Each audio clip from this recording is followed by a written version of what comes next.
자, 우선 인사를 드리도록 하겠습니다. 오늘 이렇게 바쁜 불타는 금요일에도 불구하고 저의 그 브랜텔러 우리 백이성 학과장의 강의를 들으러 오신 많은 수강생 여러분들 진심으로 축복합니다. 오늘 정말 반갑습니다, 여러분. 반갑습니다. 예. 아유, 별 말씀. 예, 감사드립니다. 우리 저기 그 인터넷으로 이게 지켜보고 계시는 수많은 우리 전국에 계신 시청자 여러분 정말 반갑습니다. 제가 백이성 학과장입니다. 억만장자, 우리 사회의 돈과 조직은 어디로 흘러가고 있는가? 그 연원을 찾아 들어가 보는 역사 수업입니다. 역사라고 하는 학문은 근본 존재 이유가요. 과거에 있는 그런 뭐 삼국지 내가 좀 읽었다고 이렇게 뭐 이렇게 자신감에 넘쳐서 자랑하려고 있는 게 아닙니다. 과거에 있는 문제들을 끌어와서 지금 현재의 문제의 어떤 원인이 되는가를 보는 겁니다. 그렇기 때문에 역사학이라고 하는 것은 맨날 남 밑에서 남의 어떤 그 직원으로 고용돼 가지고 있으신 분들은 알면 불편해집니다. 그 리더에게 온전히 복종할 수 없게 만드는 것이죠. 예. 그런데 뭐냐면 내가 리더로 살아야 되겠다 하시는 분들은 역사를 모르고서는 안 됩니다. 왜냐하면 내가 리더로 살아야 되기 때문에 내 삶의 결정권을 내가 쥐어야 되고 내 삶은 내 사회 안에서 결정되기 때문에 그렇습니다. 우리 사회에 이념적 갈등이 있다. 경제적 갈등이 있다. 뭐가 있다. 그러면 도대체 그 뿌리가 어디에 있는가? 토마스 아퀴나스라고 하는 중세의 신학자가 이렇게 말했습니다. causa sui. 이게 무슨 말이냐면 궁극 원인자 이 말이에요. 궁극 원인을 찾아 들어가는 거예요. 이렇게 이 사회의 원인은 무엇인가? 그 원인의 원인은 무엇인가? 이렇게 쭉 찾아 들어가는 거죠. 물론 토마스 아퀴나스는 그 논리적인 목적이 모든 것의 궁극 원인은 하나님이다. 이렇게 이제 얘기하려고 했습니다만 그 causa sui를 보고 있으면은 왠지 이렇게 따지고 들어가면 역사를 공부하는 의미가 나옵니다. 오늘 이렇게 보시죠. 오병감과 공상희라고 합니다. 영국의 지금 위키피디아나 나무위키 그리고 토크멘터리 전쟁사라고 해서 국방홍보처에서 제작한 그 인터넷 방송들을 보시게 될 것 같으면 워싱턴 포스트 저널이 선정한 과거 인류 5,000년 내에 50대 부자 중에 한 명이다라고 해서 말도 안 되는 헛소리를 찌꺼리고 있습니다. 위키피디아와 나무위키의 완벽된 잘못입니다. 나머지 49명의 재산을 다 합해도 오병감 하나의 절반에도 못 미칩니다. 그 49명 중에 한 명이 누군지 아십니까? 징기스칸입니다, 여러분. 아시겠죠? 예, 또 한 명이 누구예요? 쿠빌라이 칸이에요. 그럼 이쯤 되면 이 사람이 어느 정도라는 거를 좀 아실 수 있을 거예요. 뭐 일론 머스크 이런 애들은요, 아예 그런 거는 그냥 머스크가 아니라 거의 더스트에 가까운 이 재산에 비하면. 예. 물론 일론 머스크도 아주 좋은 사업자입니다만. 그래서 억만장자를 연구하는 데 있어서 오병감과 공상희를 알지 못하면 아무것도 알지 못하는 거하고 똑같습니다. 아무것도 알지 못해. 어디 가서 마음 이렇게 지식 좋게 하면 떠벌리려고 배우는 것밖에 안 돼. 야, 그 사람 재산이 얼마인 줄 알아? 뭐 이런 이상한 거 있죠.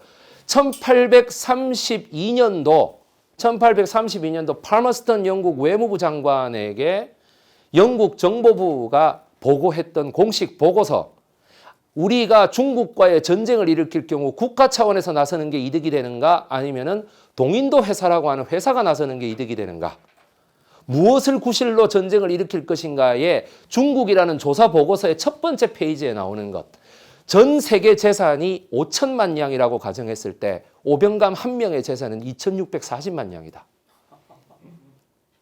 오병감의 재산을 조지지 않으면 대영 제국은 불가능하다라고 첫 번째 문장이 시작합니다. 이게 영국 정보부 MI6의 보고서입니다. 맨날 007 영화 하면은 그 007 제임스 본드가 정보부의 어떤 늙은 여자 찾아가가지고 Hey M 이렇게 얘기하지 않습니까? M이 뭐야? MI6 이 말이에요. 그 얘기해요. 우리나라의 국가정보원이죠. MI6가 외부 정보, 외국 정보, MI5가 국내 정보. MI5가 최근에 아주 공경에 처해 있습니다. 왜냐하면 영국에서 테러가 너무 많이 일어나고 이번에도 영연방 커먼웰스에서 가장 영국과 가깝다고 되어 있는 뉴질랜드에서 테러가 일어났죠. 그것도 페이스북에 테러 장면을 생중계할 때까지 정보부가 알지 못했습니다. 그 사람의 존재를. MI5는 여러모로 정말 진짜 이게 아마 저기 그 극한 직업이라는 영화를 보셨으면 아는데 형사들이 궁지에 몰리는 것처럼 아마 궁지에 몰려 있을 거예요. 제가 봤을 때는. 공상희 이 사람은 중국말로 하면 우빙지엔이라고 부릅니다. 광동어로 하면 우빙지안, 예, 북경말로 하면 우빙지엔 이렇게 부르고요. 공상희는 북경말과 광동어가 광동어는 아예 영어로 써버립니다. 하하콩, 하하콩 언제나 웃는다고 하하콩. 그 다음에 북경말로는 이 사람을 뭐냐 쿵샹시 이렇게 부릅니다. 쿵샹시 뭐 이렇게 뭐 중국말 전공한 사람이 보니까 샹이 이렇게 길게 빼야 된다 그러대. 쿵샹시 이렇게 해야 된다. 그래서 이제 왜 하하콩인가? 왜 하하콩인가? 공상희에게 물어봤습니다. 기자가. 당신은 왜 맨날 웃고 다니면서 그렇게 하하콩 웃음이 나와요? 이렇게 얘기하니까 어이 중국 부동산의 70%를 소유하면 웃음이 나와요. 이렇게 얘기를 했어요. 웃고 다닐 수밖에 없어요. 예. 중국 전체 부동산의 70%를 차지했다고 한번 생각해 보십시오. 그게 부부예요? 아닙니다. 둘 다 남자입니다. 예. 이 두 분이 돈을 번 거는 오직 요 그림 하나로 모두 해결됩니다. 레버리지 효과입니다. 레버리지 효과. 매출은 10%가 플러스 되든 마이너스가 되든 이익은 어떻게 될까요? 30%가 늘어난다. 매출은 분명히 10%밖에 안 했는데 내 개인에게 돌아오는 이익은 30%가 늘어나 있어요. 희한한 경제 이론을 시킨 사람입니다. 이 사람. 1769년에 태어났습니다. 생년 월일은 아무도 모릅니다. 1769년이 맞는지도 잘 모릅니다. 한마디로 뭐예요? 태어날 땐 별거 아니었다는 얘기예요. 예. 대조영 아버지가 걸걸중상이 확실해요? 맞나요? 대조영이라는 사람은 일반적인 황태자들이 대도 안 한 이성계에는 6대조 할아버지까지 용비어 천가를 부르고 있는데 대조영이는 정조 할아버지가 뭐한 사람인지 누가 압니까? 드라마 대조영이나 김홍신 작가의 대발해에 나오는 대조영의 가게는 전부 픽션입니다. 예, 말도 안 되는 소리죠. 오병감의 아버지도 마찬가지입니다. 여기서 잠깐 쉬어가는 의미로 우리 황 작가가 아마 자막에 넣어줄 텐데 우리 단군 이래 한반도뿐만 아니라 우리 민족의 역사라고 치면 랭킹 1, 2, 3위의 부자는 누구일까요? 1위가 누구일까요? 이건희? 아, 예. 이건희. 한 142 정도 위치하겠네요. 예. 아까 임상옥이는 한 400위 정도 될 것 같습니다. 예. 예. 연구할 가치가 별로 없는데. 예. 우리나라 랭킹 1위는 누구일까요? 좀 의외의 인물입니다. 발해 제국의 선왕이라고 하는 사람입니다. 예. 우리가 해동성국이라는 사람이 이 호칭이 이분 때문에 아마 얻어진 거죠. 발해 선왕이라고 불리는 분이. 그 발해 선왕이 여러분들이 아시는 발해의 오소경을 확정지은 사람이 그분이에요. 수도를 하나로 하지 않고 5개로 나누는 세계 역사상 전무후무한 시스템을 갖춰놓은 분이죠. 그래서 하나의 수도가 망하더라도 나머지 4개의 수도가 협력해서 왕국을 이어갈 수 있도록 만든. 예. 또 2위의 부자는 누구죠? 2위의 부자.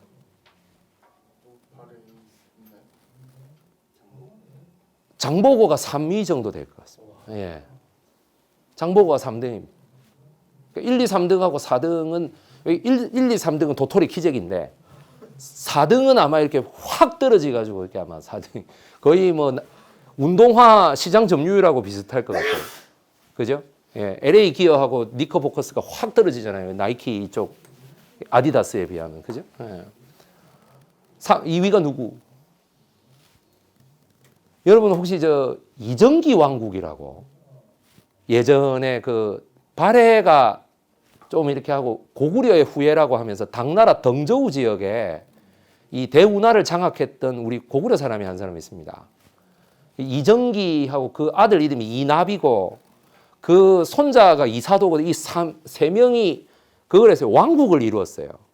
황제를 칭했다고. 이 세 명이. 왜? 아시잖아요. 대운하를 다 장악했어요. 장보고가 이사도를 정벌하러 갔다가 오히려 이사도에게 꾸중을 듣고 이사도에게 충성하면서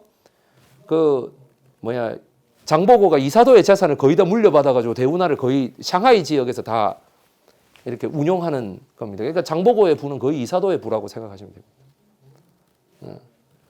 이런 거 국사교과서에서 한 번도 안 배우셨죠? 인터넷에 유명한 역사 강사들 많잖아. 인터넷 역사 방송 많잖아요. 제가 이런 게 여러분들 보세요. 제가 서초대 이걸 강의한다 그러면 다 빠질 거 아니에요. 이거 배워서 뭐하노? 나는 모른다 하면서 다 빠질 거 아니에요. 그런 게 아무것도 아닌 임상옥 이런 거 갖다 놔보세요. 다 와요. 이런 바보 같은 행동이 없어요, 사람들이. 그냥 임상옥이 가진 재산보다 이 빌딩 주가 가진 재산이 더 많을 거예요. 내가 봤을 때는. 액수가. 그렇지 않아요? 예. 내가 여기가 중국 광저우의 모습입니다. 광저우. 예. 중국 광저우야말로 세계의 부를 장악했던 세계의 중심 도시입니다. 1769년에 태어났다고 추정되는 오병감이라는 사람이 하도 출신이 한미에서 저그 아버지를 막 개인 사업가로 이렇게 추존을 해 놨어요. 돈이 많으니까. 근데 막 도저히 인간적으로 할아버지까지는 안 되겠다 이래 돼가지고 간 것 같아. 그러니까 별거 아닌 가문이에요, 그냥. 제가 볼 때는. 아니, 별거 있는 가문이 조금이라도 건덕지가 있으면 뭐 할아버지 아니라 고조 할아버지, 뭐 현조 할아버지까지 난리 나지. 안 그렇습니까?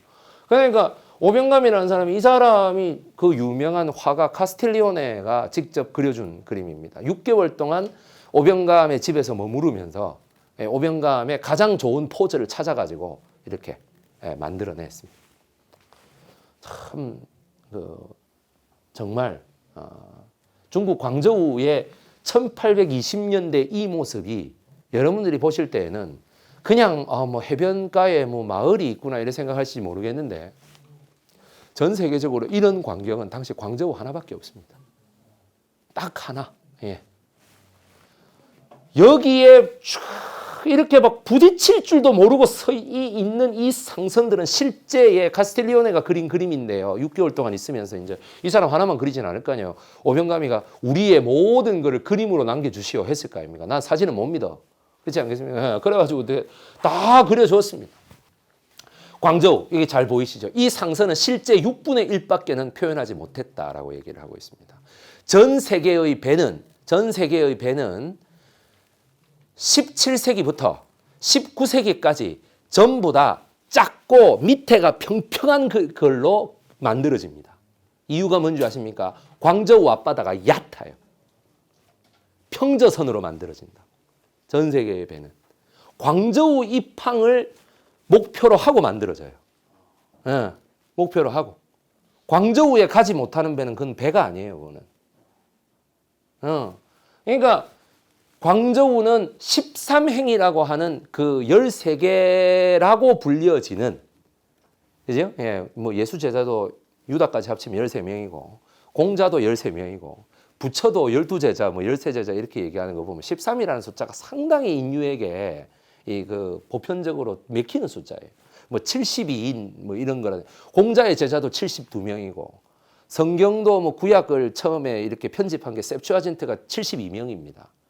그렇지 않겠습니까? 예, 이런 것들이 12, 뭐 10, 뭐 5, 뭐 72, 뭐 이런 숫자들이요. 음양오행을 떠나서 뭔가 인류에게 보편적으로 상징성을 아주 성스럽게 주는 그런 숫자들이에요.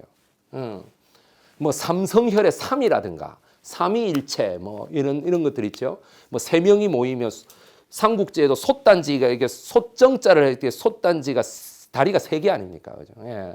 3개가 받쳤을 때 가장 에펠탑도 잘 생각해 보십시오. 그러니까 이런 것들이 이 오병감이가 손가락을 요렇게 해야 되느냐 요렇게 해야 되느냐 이것도요 정말 많이 바꿔 그렸대요. 뭐 이렇게 하고도 그려봤대, 부처처럼. 근데 이건 아니다 해가지고 뭐 이렇게 할까 저렇게 할까. 사진 같으면 아까 다리 찍어 그림은 계속 새로 그려야 되잖아. 그죠? 아유 6개월 동안 참 그 화가도 힘들었을 거예요. 내가 봤을 때. 자, 1차 아편 전쟁의 모습입니다. 요거를 보시기 전에 요거부터 한번 보시겠습니다. 공상이의 패밀리 네트워크로 가봅니다. 이 사람이 공상입니다. 이 사람. 이 사람은 공상이의 부인 숭아이링, 송혜령입니다. 송애령. 나머지 사진은 설명드리기 전에 여러분께 묻겠습니다. 저도 딸을 가지고 있습니다. 여러분 이렇게 한번 생각해 보십시오. 여러분이 딱 보실 때 있잖아요.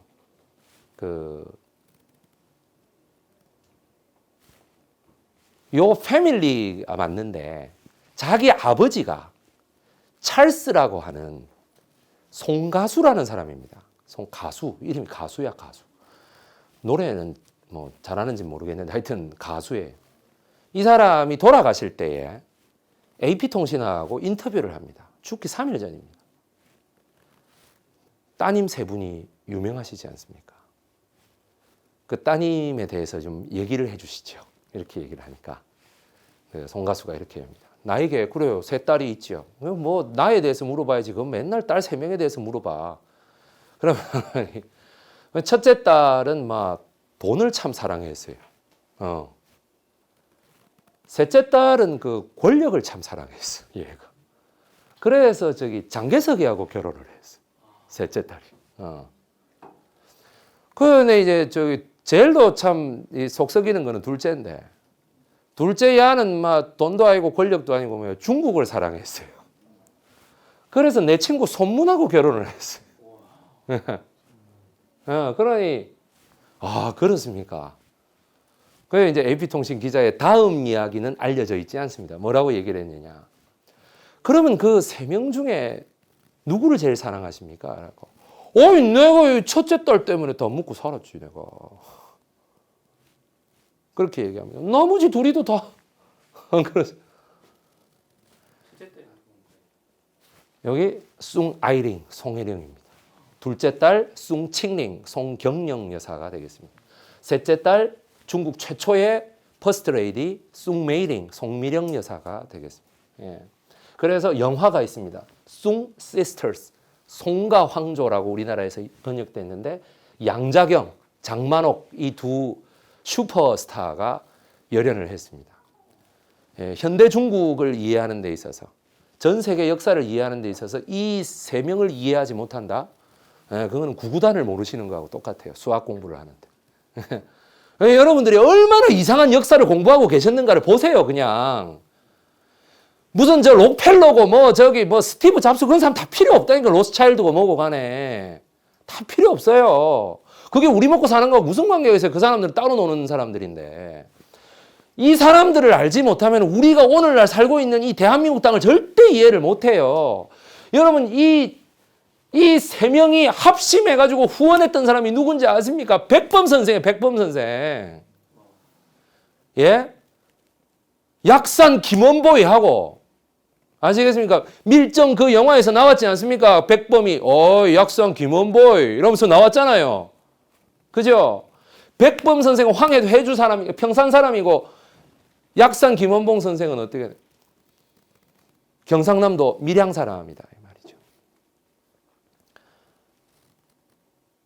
숭메이링 여사가 김원봉 선생의 부인을 너무 사랑해서 대한독립군 여군 장교 박차정 장군을 너무 사랑해가지고 그 박차정 장군의 일화가 그거 아니에요?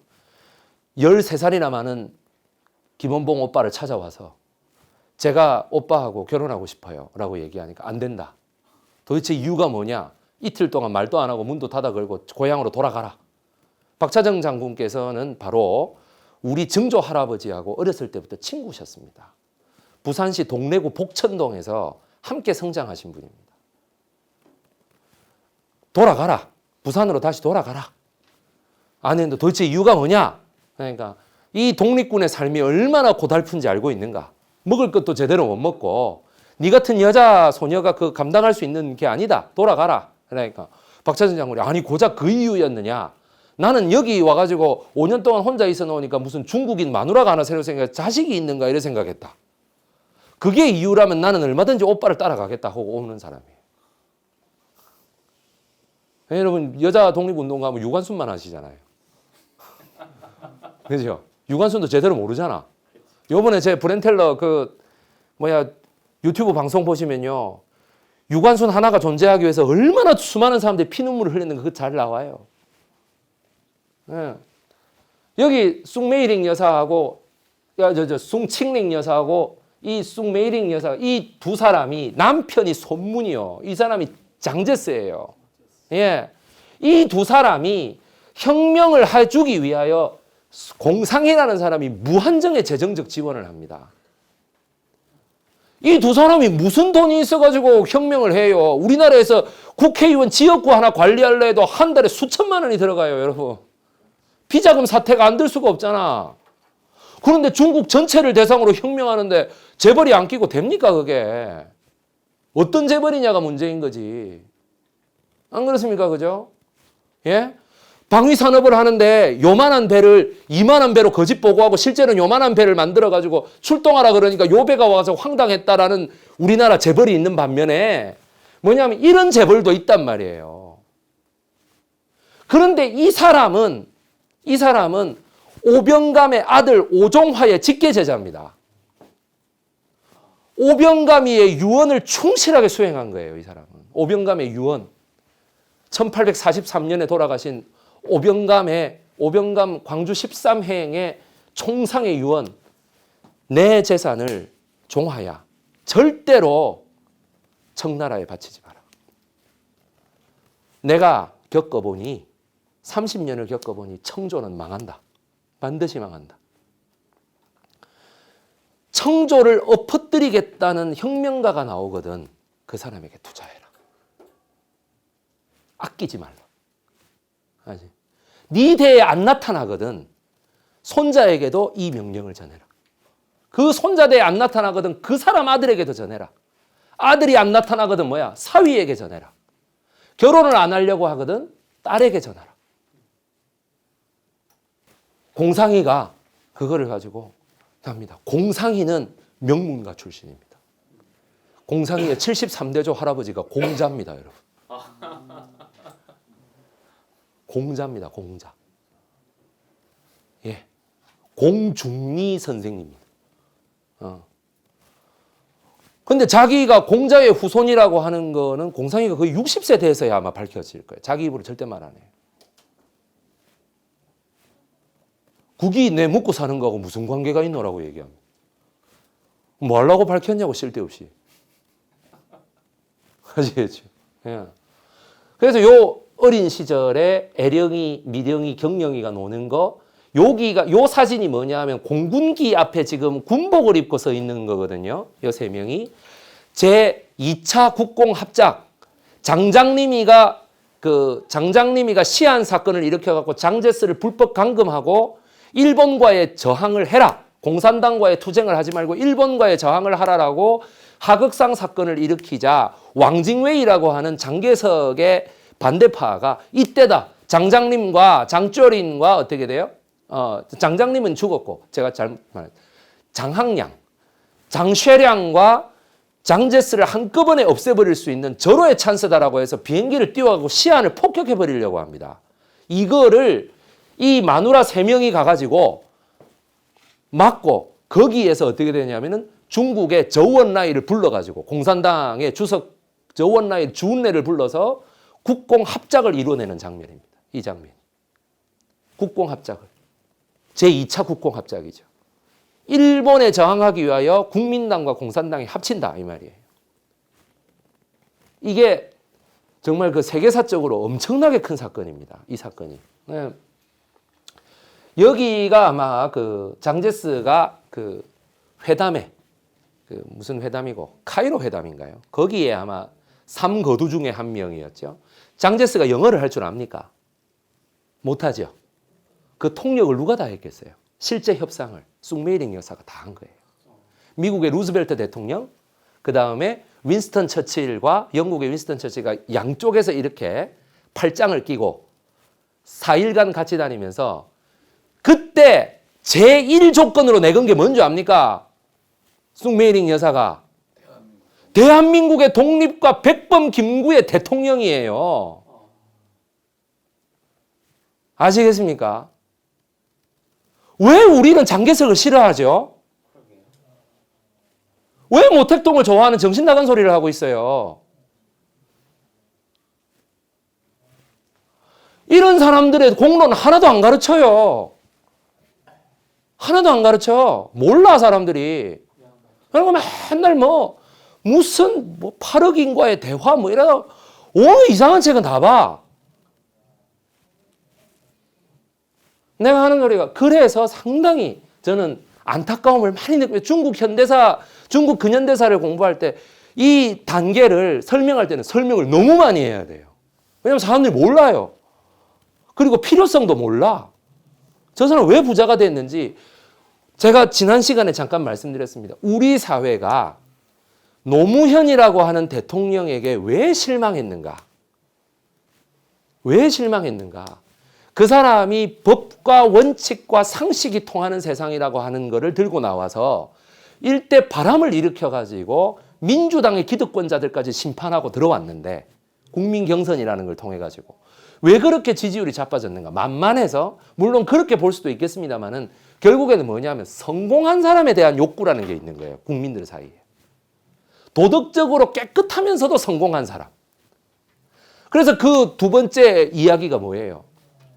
법과 원칙을 지키지 않더라도 수단과 방법을 가리지 않더라도 기업 운영을 해서 억만장자까지 올라간 사람은 대통령을 시켜놓으면 우리를 행복하게 해줄 수 있을 거야 라고 했다가 지금 감옥 가 계시지 않습니까? 예. 포항에 지진까지 일으켜버리고 이상한 정책을 해가지고. 그러니까 그러니 사람들이 뭐냐 하면은 법과 원칙을 좀 지켜가면서 성공한 사람은 없을까? 그래서 했던 사람이 모 대학 교수였어요. 그 사람이 아주 폭발적인 인기를 끌었어요.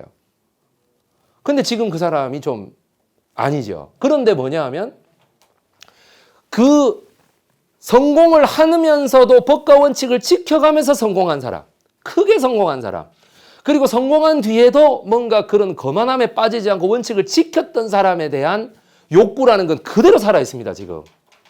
그렇지 않겠습니까? 제가 광명에서 청백리 오리 이원익을 강의하는데 수많은 사람들이 들어오면서 공무원들이, 고위공무원들이 뭐라고 들어오느냐면 도대체 이원익이 누군데? 들어올 때 그럼. 이게 뭔데 내가 근무 시간 지금 할 일도 많아 죽겠구만. 하루를 할애해서 내가 청년 교육이라고 들어와야 되는데. 청백리라던데요. 지가 무능하니까 청백이라도 해야지. 참 내가 옆에서 그러면 내가 그분을 딱 이렇게 세워놓고 강의해요. 그분은 막 쥐구멍을 찾아요. 완전히. 그 강사가 그 얘기를 들었구나. 당연하죠. 이원익 대감에 대한 저는 오리 이원익 대감을 한번 생각해 보세요. 같은 오라서 그렇는가 할 때도 있었어요.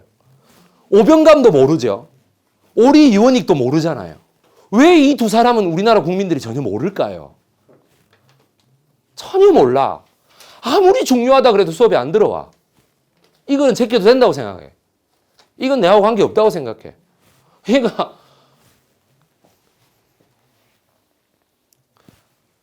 제부 2명이 손문과 장개석이라는 데서 게임 끝난 거 아니에요? 1차 아편전쟁으로 넘어가겠습니다. 이 사람이 우리나라 역사 공부하시는 분 앞에서 좀 유명하죠. 린저쉬라고 임칙서라고 불리는 사람입니다. 광저우에 있습니다. 이 동상이. 이게 멸망해 가는 청조의 유일한 청백리였고 앞편에 쩔어 있는 중국 국민들에게 무슨 청조의 국민들에게 어쩌고 어째 무슨 앞편을 그래갖고 처음에 불태워 보기도 했는데 그래가지고 결국에는 바다에 갖다 던졌다. 그런 강력한 어떤 걸 그래서 이제 모 인터넷 사이트에는 오병감이는 그 많은 부를 쌓은 게 그 부의 규모도 제대로 알지도 못하면서 그 많은 부를 쌓은 게 뭐냐 아편 밀수를 해가지고 예 그죠 예 그래야말로 조폭이었다 예 정말 참 예 막 이거는 오리 이원익이 무슨 중농주의 학파라서 대동법에서 무슨 공납의 폐단으로 인해 가지고 무슨 뭐 특산품을 바치는 대신에 쌀로 통일했다라는 것과 똑같은 최대의 역사 왜곡입니다. 이거. 예. 오리 이원익의 의미를 약 1000분의 1로 축소시켜 버리는 설명이죠. 쑥메이링 이런 거 여러분들이 왜 교육이 안 됐는가 이런 걸 잘 생각을 해보세요. 1차 광저우, 여기가 광저우입니다. 1차 아편 전쟁이 1840년 영국군이 이렇게 갔대요. 이렇게 갔대. 그러면 제일 처음은 어디서부터 시작됐죠? 광저우에서 시작됐죠. 그 다음에 2차 아편 전쟁 보시겠습니다. 1856년 제일 처음 또 어디서 시작됐습니까? 자, 1차 아편 전쟁 때는 마카오하고 홍콩이 있었을까요? 없었을까요? 마카오는 있었습니다. 근데 홍콩은요? 없었습니다. 홍콩이 왜 1차 아편 전쟁 때는 없었다가 갑자기 중간에 생겼지? 이런 것도 제가 말씀드리도록 하겠습니다. 어쨌든 간에 광저우하고 홍콩으로 먼저 들어가죠. 그러고 나서 북경으로 들어갑니다. 제가 말씀드립니다만 요 중국하고 남쪽 중국하고요. 가운데 중국하고요. 북부 중국하고요. 다른 나라라고 생각하시면 됩니다. 사람들의 생각이. 민족이고 뭐 이런 국가의식이 틀려요. 무슨 한 나라로 생각하시면 안 돼요. 내가 하는 말이 중국 청조가 지잖아요. 아편 전쟁에서. 그죠? 제가 이렇게 물을게요. 여기를 쳐들어온 전쟁에 대해서 여기서 신경 썼을까요? 역사책에서 배우는 만큼? 신경 써요? 여기서 신경 써요? 전쟁이 났는지도 모르고 있을 거예요. 야, 전쟁이 났대. 아니, 뭐 서양 오랑캐가 좀 왔나 보지 뭐. 오랑캐 들어온 게 하루 이틀이요. 해적대가 왔대? 바다로? 남쪽 놈들 많이 죽겠네. 뭐 우리한테 안 오면 되지. 그러면 1박 2일 할 때 강호동이 맨날 외치는 거 있지 않습니까? 나만 아니면 돼. 네, 최악의 예능이라고 제가 보거든요. 그거.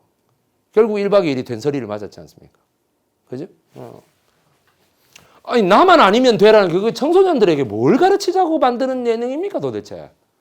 내가 이 광저우하고 샹하이하고 텐진, 베이징을 여러분들이 많이 알고 계시고 최근에 여기 안쪽에 들어간 여기 청킹이라고 하는 동네를 아마 여러분들이 좀 아시고 계실 거예요. 이렇게 해서 아마 중국의 5대 그 대도시 아마 이렇게 생각하실 텐데 저는 중국의 모든 중심은 광저우라고 생각합니다. 실제 수치를 보더라도 광저우 성이 단일성으로서 광둥성이야말로 단일성으로 중국에서 가장 인구가 많습니다. 그 다음 두 번째, 광둥성뿐만 아니라 광저우의 1인당 평균 GNP하고 전체 광둥성 전체 GDP, 총생산량 이런 것들이 중국의 타 도시보다 월등히 1등입니다. 이런 것도 처음 하셨죠. 이 시초가 누군지 아십니까? 오병감입니다. 잘 보세요. 전쟁 후에 개항장입니다. 그러니까 전쟁 후에 개항이 됐다고. 북쪽에서 만주적으로 쳐들어온 애들은 우리나라가 임진왜란 정유재난을 겪고 난 다음에 바로 뭐를 겪었냐 하면 병자호란 이후로 들어온 애 청나라가 이 중앙에 들어와서 뭐를 겪었냐면 3번의 난이라는 걸 겪어요. 3번의 난. 오삼계, 경정충, 뭐 정중명 이런 애들이 있다고. 그 애들이 여기였어요.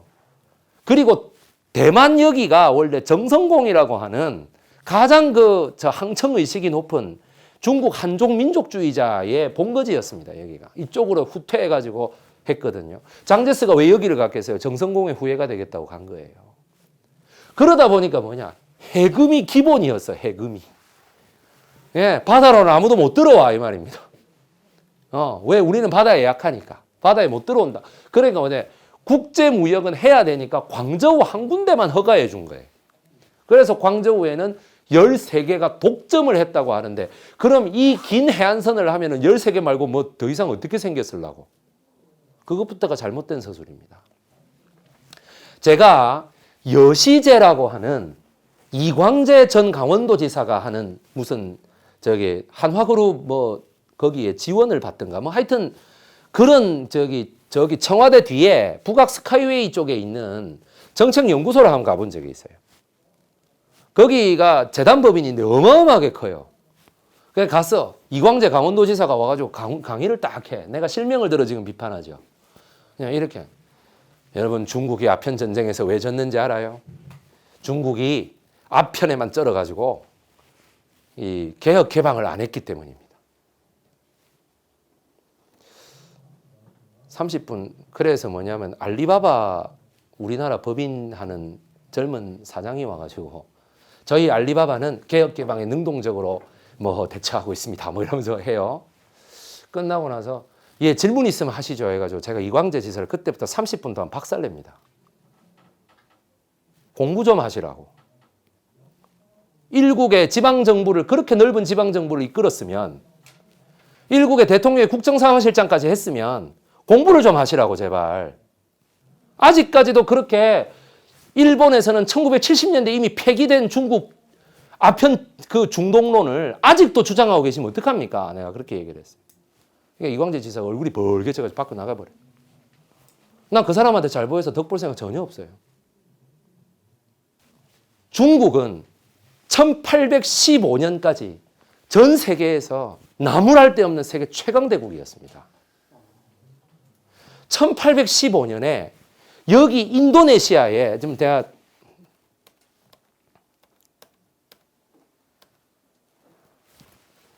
여기 인도네시아에 롬복 발리 옆에 있는 롬복 아일랜드라고 하는 그 뭐 비하고 김태희가 이렇게 저 신혼여행도 가는 이런 데가 있어요. 아주 저 유명한 그 발리 옆에라서 되게 여기도 저기 뭐야 경치가 좋아. 여기에서 탐보라 화산이라고 하는 화산이 폭발합니다. 세계에서 1, 2, 3위를 자랑하는 그 인류 역사 600만 년에 1, 2, 3위를 자랑하는 모든 화산 폭발은 인도네시아가 다 갖고 있습니다. 탐보라 화산 1815년 세계 랭킹 2위 여기 수마트라하고 자바 사이에 바다에 있는 크라카타오 화산의 대폭발 1875년 85년인가 하여튼 75년 그 다음에 뭐야 7만 4천 년 전으로 가서 여기 수마트라 섬 안쪽에 있는 토바 화산의 대폭발 이게 랭킹 1위죠. 그때 당시에 인류가요 700명인가 남고 다 죽었어요. 대종말이 왔던. 예. 그때 700명이 어디에 살아남아 있었느냐 하면 동아프리카에 살아남아 있었습니다. 예. 그 동아프리카에 살아남아 있었기 때문에 어떻게 돼? 그 인류만 살아남은 거예요. 아시겠습니까? 이게 인간의 아주 솔직한 역사예요. 크라카타오 화산은 1885년에 꽝 터져가지고 어떤 일이 있었냐. 그날 여기 아프리카 동부에 잔지바르 섬에 영국 총독이 있잖아요. 어디선가 들리는 총포 소리에 놀래가지고 깨가지고 이건 반란이다 이렇게 얘기를 합니다. 알고 봤더니 크라카타오 화산이 폭발한 거예요. 여기까지.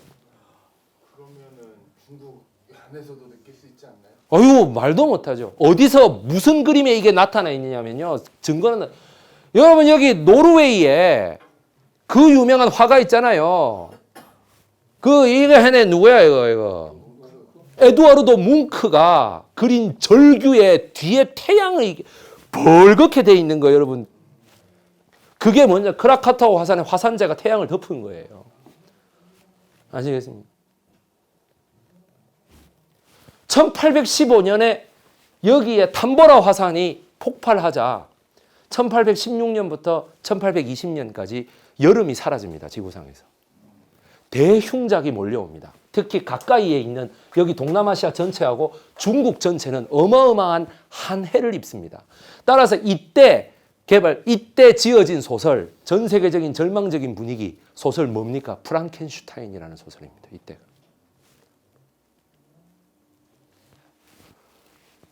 에두아르드 뭉크도요. 이러고 왜 이 프라이멀 스크림이라는 걸 왜 했겠어? 불안해서 왁 지르는 거 아니에요? 그것도 뭐야? 화산재가 하늘을 덮으니까 날씨가 우울증을 불러오잖아요. 그죠? 그러니 대흉작이 져요. 대흉작이. 그러면서 어떻게 돼요? 중국이 중국 안에 대규모 운하를 중심으로 하는 이 엄청난 농업지구가 다 흉작이 들어서 쫄딱 망하게 돼요. 이런 자연재해 앞에 인류가 어떻게 힘을 쓸 수 있습니까? 지금 백두산이 폭발하면 우리 한반도가 어떻게 견디는데, 만주는 어떻게 견디는데요? 그죠? 예. 마찬가지입니다. 그러니까 어떻게 돼? 이 인구가 약 5억 명 되는 인구가 전부 해변가로 몰려들어와요. 하루살이 유머 아시죠? 하루살이를 게놈 연구를 해가지고 프로젝트를 해서 이틀살이로 만들어갖고 모든 하루살이가 열광했는데 우리가 이틀을 살 수 있게 됐다. 우리도 이제 하룻밤을 잘 수 있다. 달이 어떻게 생겼는지를 알 수 있다. 그 다음날 새벽에 어떻게 동이 트는지도 우리는 알 수 있다 했다가 어떻게 돼? 1년 뒤에 자연적으로 구조조정됩니다. 뭐 때문에? 식량이 부족해지니까. 그렇지 않겠습니까? 여기로 몰려들었던 1820년부터 1836년 사이에 모든 사람들에게 생활 지원이나 의료 지원이나 행정 지원이나 하는 거를 청나라가 감당할 수 있었겠습니까? 불가능합니다. 그거는. 앞편에 쩔었던 게 아니고 앞편이라는 것이 뭐야? 하나의 의료품이에요. 하나의 사실을 나쁘게 쓰기 시작하면 한도 끝도 없이 나쁘게 쓸 수 있어요. 한도 끝도 없이. 저도 기독교를 믿고 여기도 우리 김영웅 변호사님도 교회 장로입니다만은 기독교를 가지고 미친 듯이 막 나쁘게 얘기하는 사람들, 그 사람들만 딱 살아남았다고 생각해 보세요. 그럼 그게 기독교의 참모습이에요? 아니거든요. 맞죠? 그러니까 이게 나는 중국을 바라보는 시각이 뭔가 지금의 어떤 유럽 여행 갔는데 중국 사람들이 머리에 떡지고 뭐 제대로 씻지도 않고 왜 그러는지 모르겠어요. 내가 국제학교에서 봤던 중국 사람들은 우리나라 사람들보다 훨씬 깔끔해요. 그 사람들은 오히려 우리나라 사람들을 되게 우습게 봐요. 당연하죠. 국토가 이만하면 변방에 소국이 제대로 보일 이유가 없죠. 그죠? 일본에 대해서는 뭐야? 역사적인 원수의 감정을 갖고 있는 거야. 내가 저것들을 반드시 짓밟아버리겠다 이런 거 있잖아. 한국은요. 함께 커야 되지 않을까 뭐 이런 거 있습니다. 그거 뭐냐? 밟을 가치는 없지 않냐 뭐 이런. 참 자존심이 정말 많이 상하는 거죠. 예. 그러니까 여기에서 신의 혁명이라고 하는 것은 그런 어떤 이 탐보라 화산 이후에 어떤 그 행정적인 조치를 청나라가 제대로 취하지 못해서 쭉 벌어지는 중국 현대사의 하나의 귀결점입니다. 더 이상 왕조를 가지고는 안 된다. 근데 이거를 제일 먼저 예측했던 사람이 오병감이에요. 돈과 조직의 흐름을 가장 정확하게 알고 있었던 사람이 70년 뒤를 내다본 겁니다. 이 청조는 망한다. 청조가 지가 망한다고 했겠어요? 영원히 간다고 했겠죠. 어느 왕조가 저가 망한다고 얘기합니까?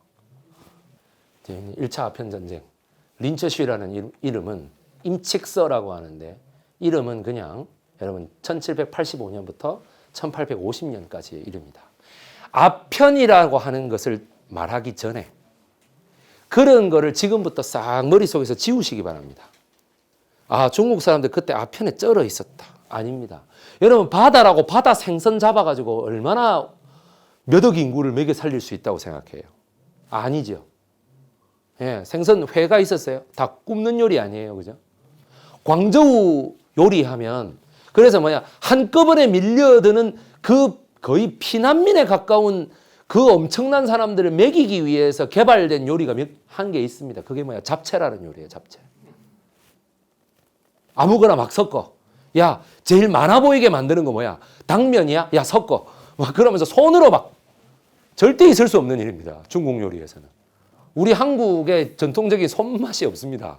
우리 한국의 손맛 중에 패스트푸드가 어디 있는지 한번 잘 생각해 보세요. 그런 거 없어요. 손맛을 천천히 느끼게 해서 발효를 시키고. 그래서 제가 이라는 거지. 빨리 비벼갖고 탁 내고. 여러분 당면 먹으면 배가 부른가요? 다이어트 식품 아니에요? 그죠?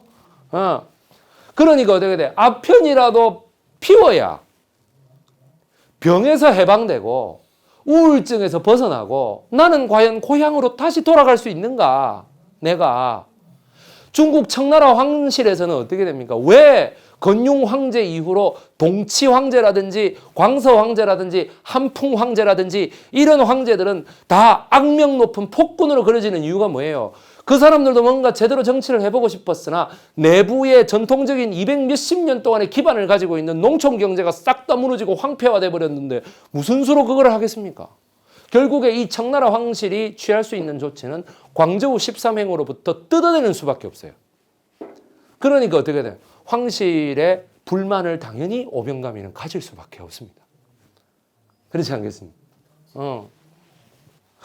정말 참 이 사람들만 설명해도 한 학기는 갈 것 같은데. 예.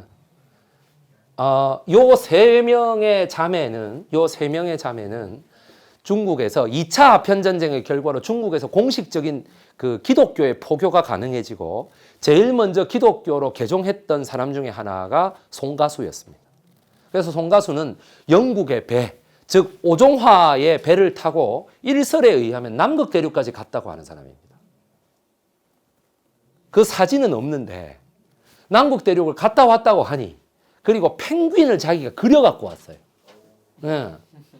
그러니까 펭귄은 호주에서도 그릴 수 있고 아르헨티나 남쪽에 있는 포틀랜드 아일랜드나 푸에고 섬에서도 그릴 수 있잖아요. 그죠? 예. 그러니까 이걸 믿어야 되나 하는데 어쨌든 그렇게 세계 탐험을 이 인도양 전체하고 남태평양 전체를 탐험했던 거는 맞아요. 이 송가수가 자기 딸 3명과 아들 하나, 이 숭쯔원이라고 하는 송자문이라고 하는 아들 하나를 어떻게 키워내느냐 하면은 이 사람들을 영어를 계속 어렸을 때부터 가르칩니다. 영어를 가르치고 바로 메타인지 방식으로 애를 가르칩니다. 메타인지 어디서 많이 들어보셨죠? 록펠러가 어렸을 때 자기 엄마가 어떻게 가르쳤다고? 메타인지 방식으로 가르쳤다고. 메타인지 뭐야? 네가 배운 대로 내가 방금 읽어준 내용을 앞에 나와서 칠판에 그려가면서 설명해라. 설명이 마음에 들 때까지 계속 시키는 거예요. 가장 잘했던 아이는 이 아이였습니다. 경영이었습니다. 그래서 송경영이는 자기 엄마에 의해 갖고 이렇게 얘기됩니다. 저 아이는 앞으로 역사적으로 큰 일을 할 거야. 큰 일을 할 거야. 그랬는데 그냥 남편을 그냥 참 저가 아버지 친구를 데리고 와가지고 이게 여러분들 잘 실감이 안 가실 텐데 송경영이가 22살 때 54세 남편을 데려온 거예요. 이래도 국제학교 학생들이 잘 이해를 못해서 제가 그때 국제학교의 여자 교장 선생님이 54세였습니다. 그래서 제가 그때 이분을 50세라고 생각할 때 이해 못하는 남학생한테 네가 지금 그 교장 선생님하고 사귄다고 생각해라 하니까 막 난리가 나더라고 걔가. 웃기지 말라고 그러면서 그 여자친구가 그 뒷자리에 앉아 있었거든. 예, 그러니까 그 여자친구는 자기는 해방되고 너무 좋다는 거야. 프랑스 애인데. 예.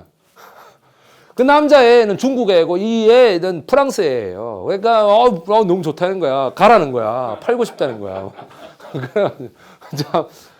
참 재미있었습니다. 그리고 이 애들을 15살 때 미국 뉴욕의 레드클리프 여자 학교로 보냅니다. 보내고 하버드 대학교의 여자 대학교인 학교로 보내는 것이죠. 힐러리가 요 3명의 후배입니다. 후배고 그래서 뭐냐면 손문이 원래 송애령이를 비서로 뒀습니다.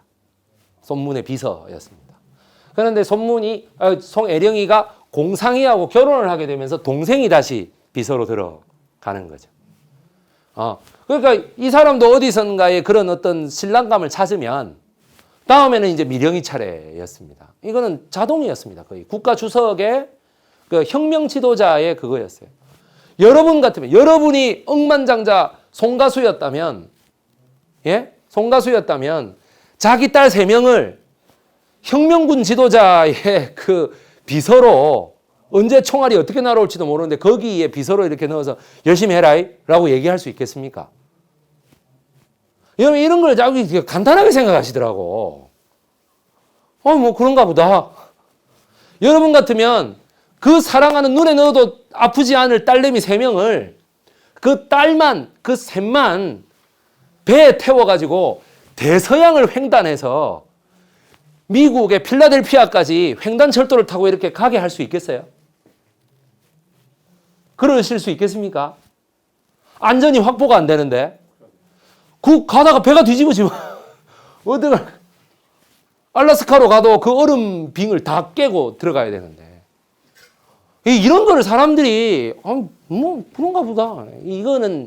이게 여러분들 역사를 그 사람으로 빙의해서 들어가 가지고 연구하는 사람과 표면적으로 그냥 관심이 있어서 책 보는 사람의 차이입니다, 이게. 저는 그렇게 봅니다. 그래서 요렇게 거대한 업적을 쌓을 수 있는 모든 거는 뭐냐? 애령이가 이렇게 13살 때 그렇게 얘기해요. 거의 이 나이 때에 내 남편감은 이미 정해져 있어. 나는 공상희 오빠하고 결혼할 거야. 왜? 저 사람이 제일 훌륭한 부자잖아. 경영아, 미령아, 너희들은 모두 혁명에 투신해라. 이 언니가 니들한테 들어가는 거는 다 감당할게. 제가 어디 가서 교육을 할 때 딸 가진 부모들 다 손 드세요. 이렇게 얘기를 하면서 요렇게 해가지고 돈과 뭐 권력과 뭐 중국을 사랑했다 이러면 자, 딸이 누구처럼 컸으면 좋겠습니까? 처음엔 다 얘라 그래요. 다. 아무것도 안 가르쳐 줬을 때는. 그러고 이제 백범 김구 선생하고 중국 국민당과의 관계도 얘기하고 뭐 이래가지고 애령이까지 다 얘기를 하고 결정적으로 이 공상이와 오병감의 공통점이 뭔지 아십니까, 여러분? 뭔지 아십니까? 단 한 명의 첩도 둔 적이 없습니다.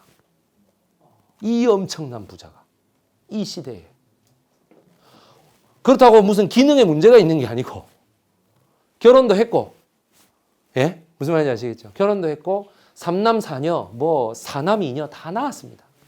단 한 명의 공식적인 첩씨를 두지 않았습니다. 작은 부인 이런 게 없습니다. 자기 부인만을 사랑했던 사람입니다. 이 두 사람이. 이게 놀라운 일이에요. 당시에. 이 두 사람의 첩실이 되기 위해서 수많은 여자들이 진짜 안 할 말로 벗고 덤볐어요. 안 할 말로. 아무리 페미니스트들이라 할지라도 이 심리를 이해하실 거예요, 아마. 당시에. 여자들이 어떻게 취업할 방식이 없잖아요. 그죠? 절대로 응하지 않습니다, 거기에 대해서. 뭐 한번 갔다가 뭐 실수로 막 이런 거 없어요. 없어요. 늙음하게 뭐 부인하고 뭐 같이 이런 거 없어요. 늙어 죽을 때까지. 그리고 이 부인 2명이 적극적으로 이 두 사람의 재산 행위에 관여합니다. 적극적으로 관여합니다. 그래서 사람들한테 물어요. 자, 이쯤 되면 누구처럼 살았으면 좋겠습니까? 바꾸셔도 됩니다. 그럼 다 이 사람이라 그래요. 다. 소문만 해도요, 3번째 결혼이에요. 장개석이도 3번째 결혼이에요. 아시겠어요? 이 사람만 정말 백년 해로하면서 부인을 존중하면서 단 한 건의 무슨 가정폭력 사건이나 무슨 이런 게 없습니다. 전혀 없습니다. 진짜 이 사람들은 깨끗하게 인생을 산 사람들이에요. 정말. 어떻게 이럴 수 있을까 할 정도로. 그러니까 뭐냐. 오병감이가 했던 말 있잖아. 아니, 첩시를 하나 드리는 게 얼마나 그게 돈이 많이 들어가는 건지 알아? 그런 낭비 행위를 왜 합니까? 그 돈이 있으면 마누라를 더 해줘가지고 마누라로부터 더 사랑을 받는 게 낫지. 여러분들 잘 듣는 말 있죠. 늙어봐요. 마누라밖에 없어요. 늙은 사람을 누가 해요? 이게 오병감이 한 말이에요. 늙은 남자를 뭐 돈 안 쓰면 누가 와가지고 마누라밖에 없어 했던 사람이 뭐야? 오병감이 한 말이라니까. 오병감의 가르침을 철저하게 지킨 사람이에요, 이 사람이. 나중에 이 사람에게 덤빈 여성의 비참한 말로를 숭아이링이 어떻게 하는지도 잠깐 말씀드리도록 하겠습니다. 아주 무서운 여자입니다, 이 숭아이링. 공상이. 1928년 장개석도 하나의 군벌에 불과했습니다. 광저우에서 혁명이 일어나기는 했습니다. 신의 혁명이 일어나긴 했는데 북벌을 담행합니다. 무한 정부를 만들어 가지고 장개석이가 북벌을 담행하는데 이 전부 다 뭐야? 풍옥상, 뭐 염석산, 서구삼, 한복구 이런 식으로 군벌들, 월로우드라고 번역되는 군벌들이 쫙 한 30년 동안 장악하고 있었습니다. 청조의 중앙 통제력이 약해진 틈을 타서 장개석이가 이걸 다 정벌하기 시작합니다. 이 정벌할 때의 첨단 무기를 그럼 누가 사줬겠습니까? 장개석 지 돈으로? 공상이가 사준 거예요. 중국 공산당은 왜 그렇게 이렇게 해가지고 빈약하고 다 굶어 죽고 막 이래가지고 여기 그거를 뭐 롱마치라고 그죠? 닥터 노먼 베순인가 뭐 그 책 보면 롱마치 대장정 이래가지고 막 굶주리면서 가잖아요. 그죠? 중국 공산당은 왜 그렇게 굶주리죠? 공상이가 지원을 안 했거든요. 내가 하는 말이 장개석이가 이게 북벌을 이렇게 하면서 뭐냐면 공상이는 이렇게 합니다. 뭐, 자, 지금부터 잘 들으세요. 개석아. 이게 북경말로 하면 지앙카이색이라고 하고요. 광둥어로 하면은 지앙제스, 장제스 이렇게 번역합니다. 그러니까 장제스, 내 말 잘 들어라. 막내 동서죠, 막내 동서. 막내 동서 잘 들어라. 네가 지금부터 내가 지원해준 무기를 가지고 정벌을 하되 될 수 있으면 생포해서 나에게 넘겨라. 여기에 있는 모든 조직들은 내 하위에 배치한다. 그래서 이 사람들이 가져오는 모든 부는 바로 뭐예요? 자기 재산인 거예요. 자기 재산. 1918년부터 35년까지의 북벌이 끝나고 나자 공상이는 세계 제1의 부자가 됩니다. 중국 전체 부동산의 70%를 장악하는 거예요. 내가 무기를 투자하고 병력을 투자하고 전쟁 물자를 투자하고 전쟁에서 먹는 걸 투자할 때니 장개석이 니는 나에게 뭐야? 인적 자원을 붙여달라. 아시겠죠? 처음에 손문하고 이걸 하고 싶었으나 손문이 신의 혁명 이후에 금방 죽어요. 그래서 그 숭칭링이가요, 이른 나이에 과부가 돼요. 그래서 장개석이가 처음에 뭐야, 그 숭칭링 보고도 같이 결혼하자 그래요. 경영이 보고도. 왜냐면 자기는 총통이 되고 싶었으니까. 총통이 되는 가장 좋은 방법은 뭐예요? 송 다이너스티 가 패밀리의 사위로 들어가는 거예요. 자기가 볼 때는 내가 저 숭메이링하고 하기에는 나이 차이가 너무 많이 나는데. 그래도 또 언니쯤 되면 뭐 그래도 이게 저 손문의 부인이라는 그런 것도 있고 영부인 지위가 그대로 유지되는 거니까. 나한테 오시오. 내가 한마디 거절합니다. 당신은 진정한 손문의 후예가 아니다.